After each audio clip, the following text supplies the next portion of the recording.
Deadlock's sonic sensor is way better than people initially thought. It instantly reacts to sound and stuns you in a second, but the trap itself disappears even faster than that, making it hard to destroy. So in this video, I'll be going over every sound that gets detected by this trap, so you don't have to rely on your reaction time. First things first, let's get a better understanding of how far away you can actually be before it detects you. Regardless of how close you go, the trap won't fully reveal, and instead you need to keep an eye out for this faint red outline to know if you're within its range or not.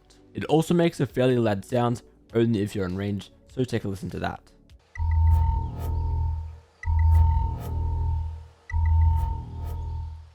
Basically, if you can see the trap, that means that it can hear you, and these are all of the things that it will stun you for. Obviously, we have stepping or shooting, and jumping as well. Literally 2 frames off the ground, and it already starts activating. It's also quick to react to dropping your gun. You can see here, even before the weapon hits the ground, it starts stunning. There's more than just that though, as using a spray will even activate Deadlock's sonic sensor. So will going on a zipline, so make sure you're holding down shift before you get on. Planting and defusing the spike will also be detected, so make sure not to do either of those things if you hear her trap nearby. Picking up ultimate orbs will also be heard, so there's plenty of trap plays you can do with that.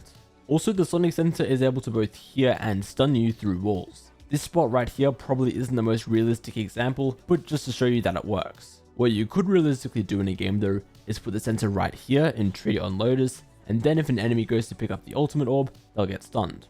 There are also things specific to certain maps that will activate the sensor. For example, opening the door on Lotus. This is also true for the doors on Ascent, and if you want to be really cheeky, you can try putting your trap over on this side of the door instead.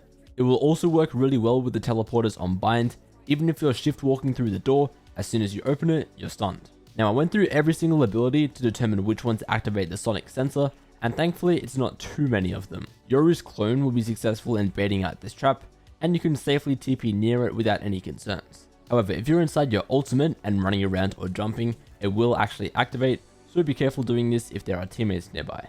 One common theme amongst all the agents is things that are like special weapons will all activate the trap, so that's things like Chamber's Headhunter or Jet's Knives, basically any ultimate that gives you a weapon, so even firing things like Service Ultimate or Deadlock's Ultimate. Speaking of Deadlock, one thing I didn't expect was for her nets to actually combo with her trap. If an enemy fully removes the net, the end of their sound cue will actually activate the sensor as well. Next we have Wingman, who also gets stunned. It's a little weird though, because you can use him right next to the trap and nothing happens, but if he runs through one, then it will activate. Also, if you try and use Wingman to plant the spike, he'll get stunned as well. Using either a jet dash or sprinting as Neon, you're able to move through the entire area before the stun goes off. It's not going to be possible to deafen the sonic sensor, Omen's Paranoia has no effect, and even if you put an Astro Wall in front of it, it'll stun right through. So that's basically everything that activates Deadlock's sonic sensor in Valorant. Most abilities are fine, so you can really do things like throw mollies or place down trips, but make sure you're careful when interacting with things like doors or the spike.